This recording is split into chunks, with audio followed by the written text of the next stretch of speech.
akaba rero yapfuye mu buryo butunguranye kuko iperereza rero ryatangiye kugira ngo amenyekane urupfu rwe cyaruteye. Akaba rero hari abantu 8 bafashwe kugira ngo bakorwe iperereza, ariko abaturage ntibahumure, ntabwo ari ibintu bisanzwe bibaho cyane ngo uvuge ko yenda ari ikibazo cyadutse, ariko nanone tunakangurira n'abaturage kujya birinda amakimbirane.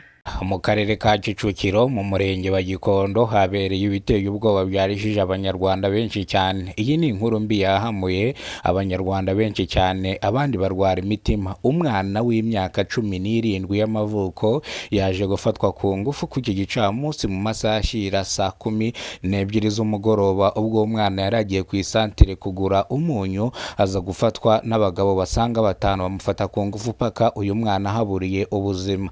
Dore ko uyu mwana yishwe n'abantu bagabo 5 bamufashe ku ngufu, barangiza bakahita bamwica kugira ngo ataza kubavuga, bagatabwa muri yombi. Ubugenzacyaha bo bwafashe bano bagabo uko ari 5 bose bari ku ishami ry'ubugenzacyaha ribu ku murenge wa Gikondo, dore ko bakurikiranyweho icyaha cyo gusambanya umwana w'imyaka 17 y'amavuko bikarangira ahaburiye ubuzima. Abaturage batanze amakuru kugira ngo aba bagabo bafatwe, bavuga yuko uyu mwana bagiye kubona bakabona aratambutse mu masaha ya nimugoroba agiye kugura umunyu. Abaturage batanze amakuru kugira ngo bana bagabo bafatwe bavuze ko bagiye kubona akabona uyu mwana mu masaha ya saa 12 n'igice ubwo arimo ava ku isantere yabonye, cyangwa abaturage babonye abagabo 5 bahise bamukurikira, bivuze ko bari bamutegereye cyangwa bari bamubare yuko bari buze kumufata ku ngufu. Nibwo abaturage nabo bakurikiye babagabo uko ari 5 mu kugera imbere baza gusanga umwana yitabye Imana, nibwo bahise bavuza induru baratabaza inshuti n'abavandimwe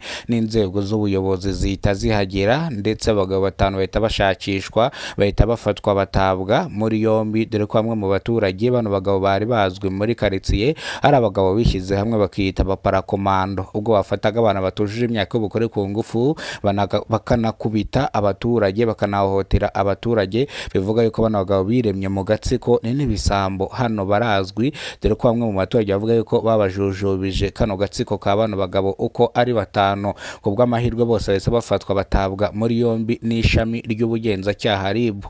Umuryango wa nyakwigendera uri mu gahinda n'amarira, bavuga ko umwana bamutumye ku isatere kugura umunyu, bamubwira ko agenda akabanguka, ariko batunguwe no kubona uyu mwana amara isaha ataraza. Nabo batangira kugira ubwoba bajya kumushakisha ku isatere baramubura, kumbe abagabo 5 bamujyanye kumufata ku ngufu, barangije bamujugunya mu ishyamba riri munsi y'umuhanda kugira ngo bayobye inzego z'ubuyobozi. Uyu mwana rero yahise afatwa byihutirwa, ahita ajyanwa ku bitaro bya Kacyiru kugira ngo akorerwe isuzuma rihagije bamenye nimba yishwe no kumufata ku ngufu cyangwa arangije kumufata ku ngufu bakamwica. Ishami ry'ubugenzacyaha ryavuze yuko uzagerageza gukora icyaha gisa nacyo azatabwa muri yombi ndetse agakatirwa urumukwiriye. Aba bagabo bakoze icyaha cyo gusambanya umwana paka asize ubuzima bakoze icyaha gihanishwa igifungo cya burundu kitagabanyirizwa ibihano.